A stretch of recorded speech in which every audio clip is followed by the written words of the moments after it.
Hey, everybody, and welcome back to another week of your Arkansas football recruiting report with Otis Kirk. And the Razorbacks yesterday didn't have a great day on the grass, but it was a great day for recruiting. Great recruiting, too. A lot of people came to town yesterday, and one of those guys, Malachi Singer, who committed to the Hogs. Talk about Malachi visiting the Hill, Otis.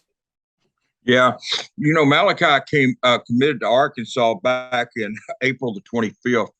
Yeah. And CJ. And here's the deal. I mean, yeah, he's out with his surgery, but he is so important to Arkansas, and I think that game yesterday illustrated. KJ has been so invincible, and he got a little hurt yesterday, and they had to substitute. Yeah. And just so what I'm getting at is it's so important to keep Malachi in this class of 2023. Yep.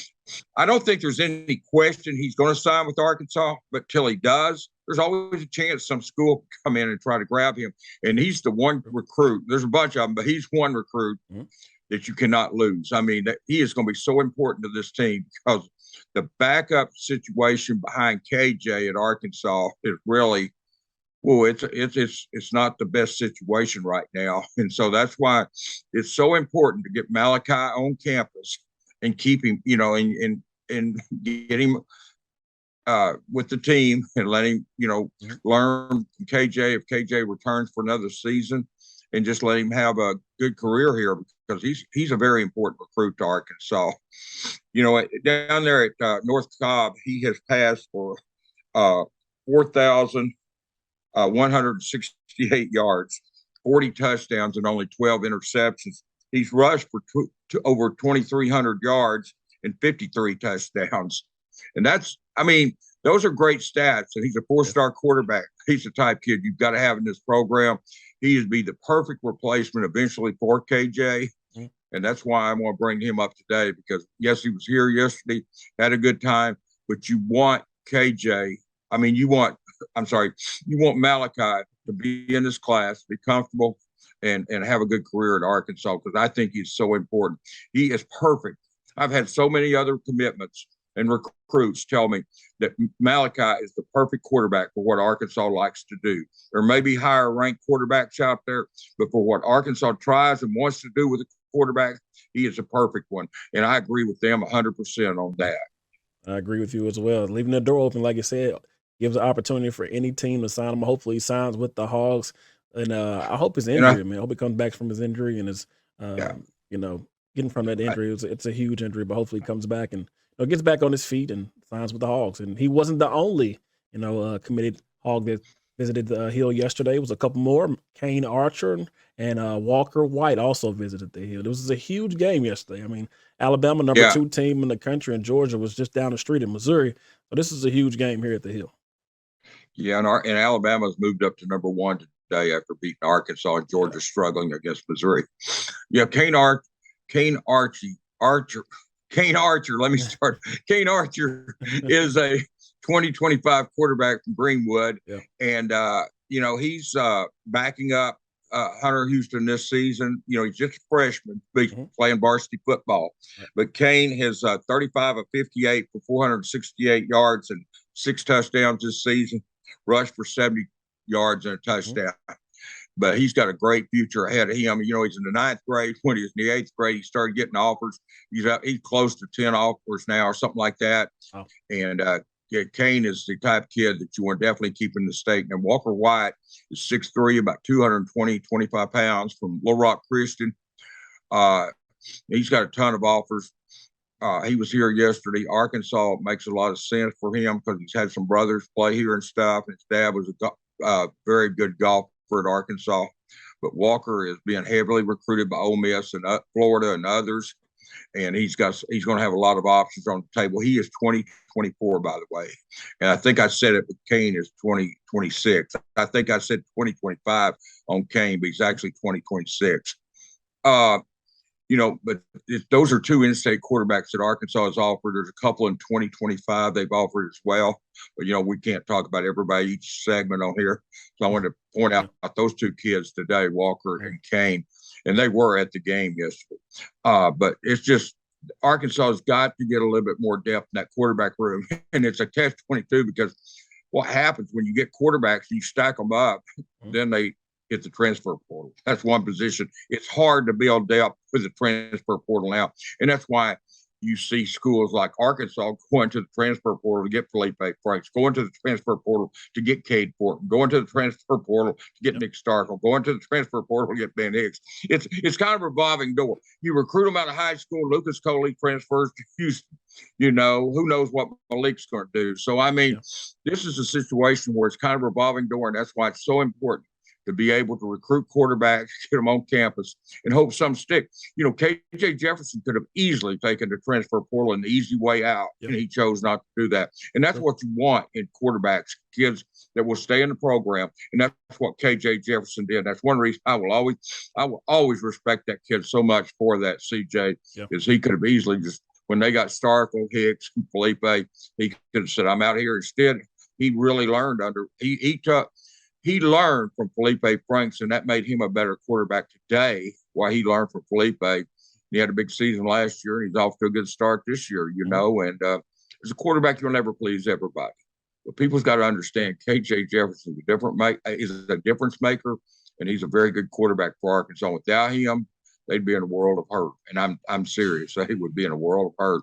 And, you know, and you got to appreciate the kid that stayed, didn't take the easy way out, like a lot of quarterbacks do, and hit the transfer portal. He chose to stay at Arkansas and learn from the older quarterbacks, and it's paid off for him and the Hogs, in my opinion. It's definitely paid off. He reaped the benefits.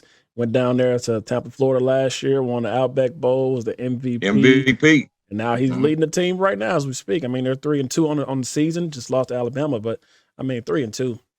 It's not horrible. In the SEC West, man, it's one of the best conferences in the world. Yeah, I mean, they're ranked number 25 this week, by the way. Yeah. So it's a big game this week. Mississippi State played Texas A&M last week, and they blew them out. So it's going to be a tough test coming up next week. And also, another guy that showed his face when you're going through social media, scrolling through your phone and just looking, I think Ryan Wingo was also here yesterday as well, right? Yes, he was. And there's a kid, 5-star wide receiver. His brother, Ronnie Wingo, played at Arkansas from 2009 through 2012, was a running back, catch football really well out of the backfield. I'll never forget the wheel route that he caught against Alabama from Ryan Mallett for a touchdown when Bobby Petrino was here, and they ran that wheel route with Ryan throwing to Ronnie Wingo, and Wingo caught it and went in the end zone. And, you know, they did a tribute to Ronnie Wingo on the Jumbotron yesterday. And I thought that was really nice of them, with Ryan in attendance and everything. And they put Ronnie up there with that play against Alabama and stuff. So that was really big.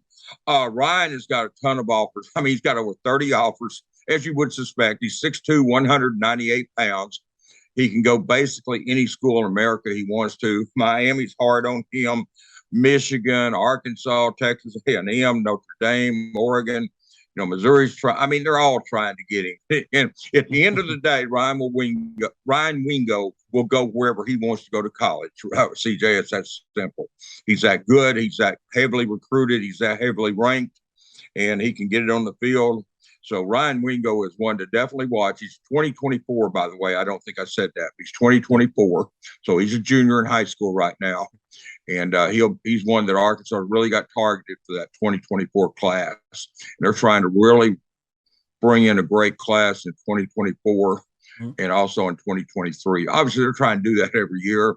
It's kind of senseless to say that because they're trying to do that every year. But Arkansas, why I said that is Arkansas is getting so close to being pretty good, CJ. You know, yesterday, they got blown out at the end of the day, but it was 28-23.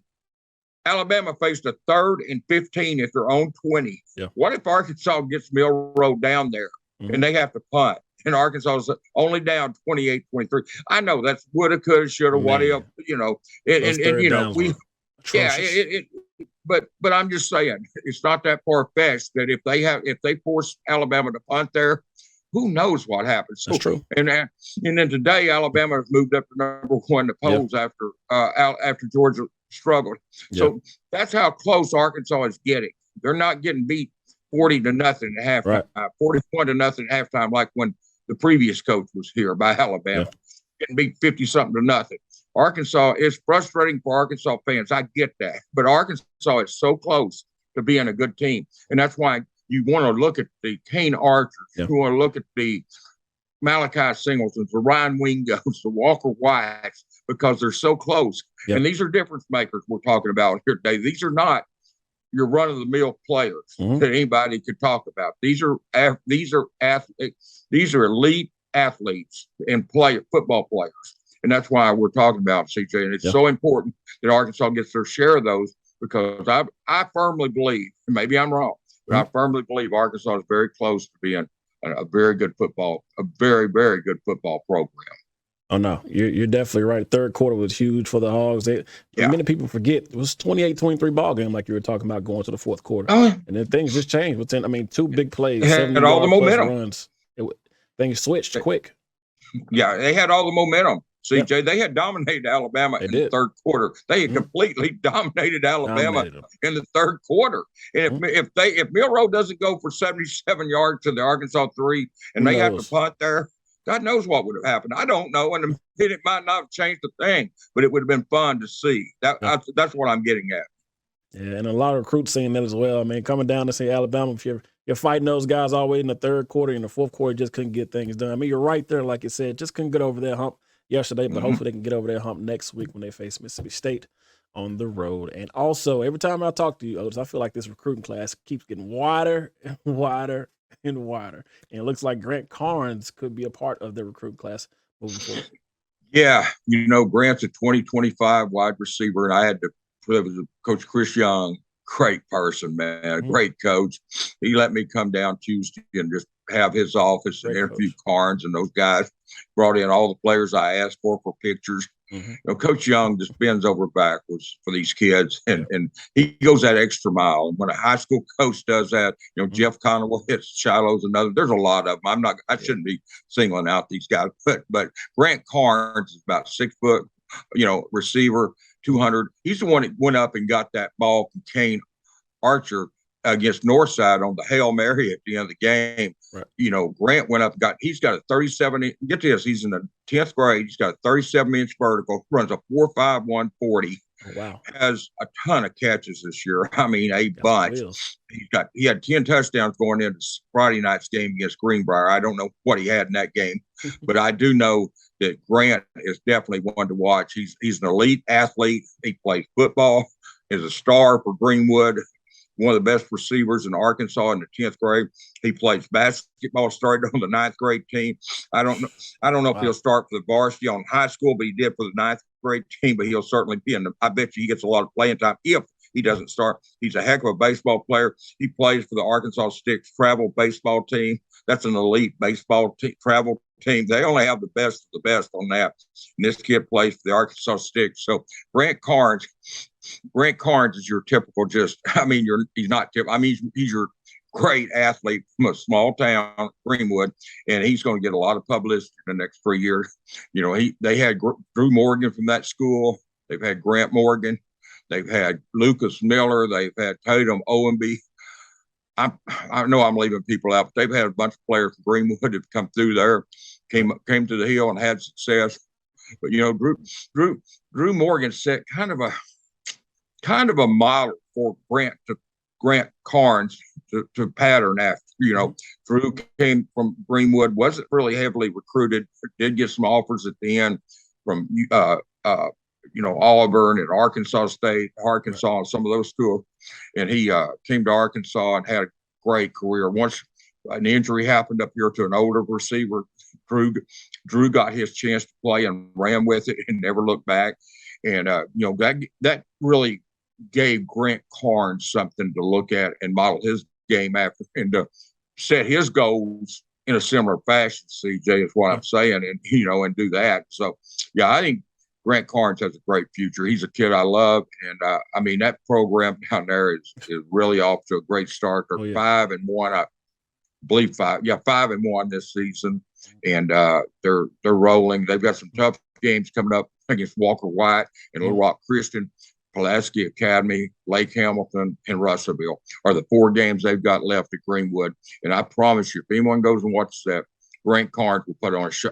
Yeah. Grant Carnes will put on a show for you. And you just think he's a sophomore. Kane Archer is a freshman. Yep. Cash Archer is a sophomore that's got an offer from Louisville. and then the Cruz kid, the safety, is a freshman backing up right now. Already got an offer to Louisville. So Greenwood has some kids that got Division I offers, and and then like I said, you got Hunter Houston. You've got they've got a lot of players. Yeah. But these are some kids that really, if you get a chance to go see Greenwood play, take it, and because they're going to have some great games. That Pulaski Academy game during the regular season, that could be a preview of the state championship game, CJ. Look, Greenwood, I know all about Greenwood. They were our team of the week last week. 2 weeks ago, Hunter Houston was our player of the week last week. I think they had 305 yards on 17 attempts. I've never heard that many low attempts getting that many yards. Hunter Houston is a dude. Grant Carnes is a dude. Their defense is huge. I think they beat Mountain Home like 45-0 a couple of weeks ago. Yeah. That team can go. I'm ready to say, confirm what Otis is saying for sure. They beat Siloam Springs recently too, pounded them, and I mean, boy, Greenwood and Chris Young does it the right way down there. Yeah. That guy is one heck of a coach, but he's even a better person. Yeah, and I admire the heck out of Chris Young. Yeah, I do too. I talked to him a couple of weeks ago. Great coach, and we talked for a good little minute, man. He's excited about this year. Like you said, they're 5-1 in the season. I'm looking forward to Grant Carnes, hopefully, signing with the Razorbacks. Well, he came to camp up here. He loves Kenny Guyton, and he told me Tuesday down there in Coach Young's office, if Arkansas is where he wants to go. So if he gets an offer to Arkansas, it's goodbye to the other team. He's waving bye to the other teams, CJ. It's all over, man. You can turn out the lights and start singing, man, because the party's over. The party's over. Turn off the lights. Yes, sir. Turn out the lights. The party's over, man. I don't know if that's Willie Nelson. I don't know who's saying that. I remember Arkansas's coaches years ago when Lou Holtz was here. I'm 100 years old, so I can talk about it. When Lou Holtz was here, some of the coaches would always sing that when they beat the other team at the end of the game. They'd start saying, "Turn out the lights, party's over." That's a tidbit I threw in for recruiting that's useless, but hey, what the heck? Like I said, there's benefits to being 100 years old, man. Nah, you're not 100, man. Not even close. So I appreciate you stopping by, man, for another Arkansas football recruit report. You're the best, CJ. Appreciate you, man. Have a great one.